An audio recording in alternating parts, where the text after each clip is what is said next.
Hey, this is Jeremy, and it's time to talk about Beating Hearts.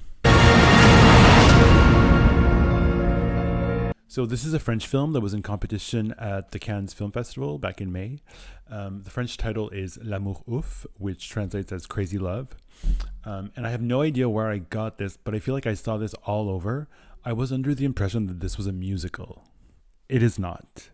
Music plays a large part in the film, sometimes maybe even too large.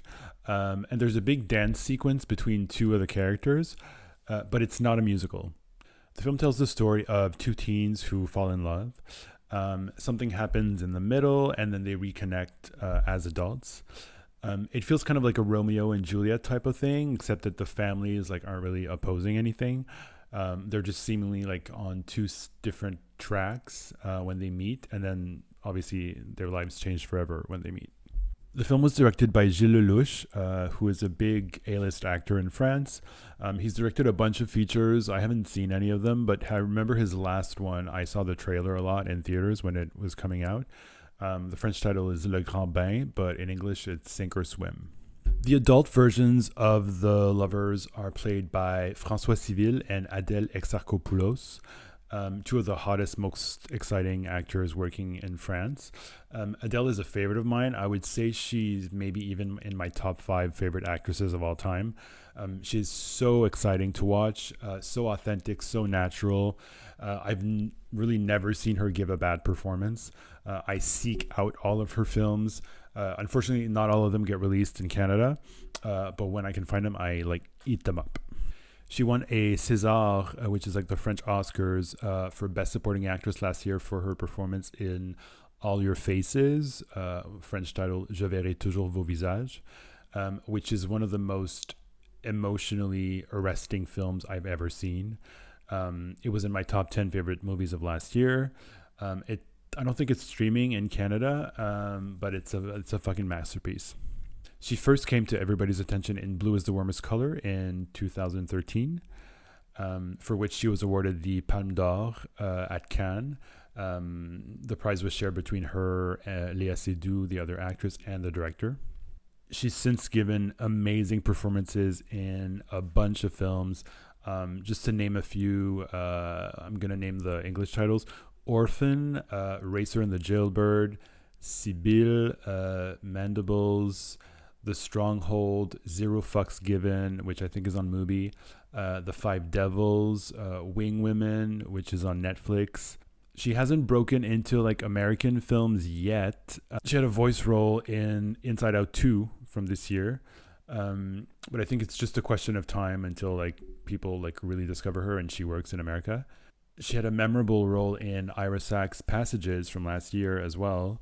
And she's going to be in the new Lena Dunham directed Meg Stalter Netflix series called Too Much. Anyway, enough about her. The teen versions of the lovers are played by newcomers Mallory Vanek and Malik Frika, who were actually at the screening that I saw. I saw this during Montreal's Cinematography Film Festival. It's a French film festival here in the city. It started 2 days ago and it's going for another week and a half. They're both really good, and I think we'll be seeing a lot of them in the future, particularly Malik, who's really, really good in the movie. In terms of the movie, I don't think there's anything groundbreaking about the love story in the film. We've seen a lot of movies about good girls falling in love with bad boys. The chemistry is palpable between both sets of actors. But I also, after the movie, I also didn't feel like the attraction was fully explained or justified. Maybe it doesn't need to be, I don't know. But at the end, I was really, what the hell is it about this guy? But maybe that's the thing. Maybe the fact that it's not explained, it's just a chemical attraction. Maybe that's kind of the beauty of it. Also, since Cannes, I'd heard a lot about the violence in the film, which people were saying that was super violent and super excessive. But I didn't really find the world in which the main character operates is violent. It's gangs and drugs and stuff. So it made sense, but I don't know. Was it gratuitous?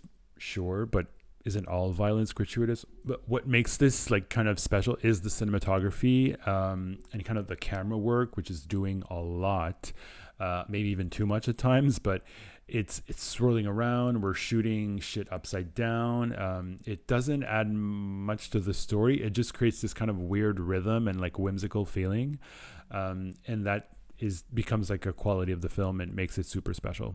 Like I was saying before, they use a lot of music in this film, and I think that's why people were calling it a musical. Uh, Particularly the Prince version of "Nothing Compares to You," that's used in like four different scenes.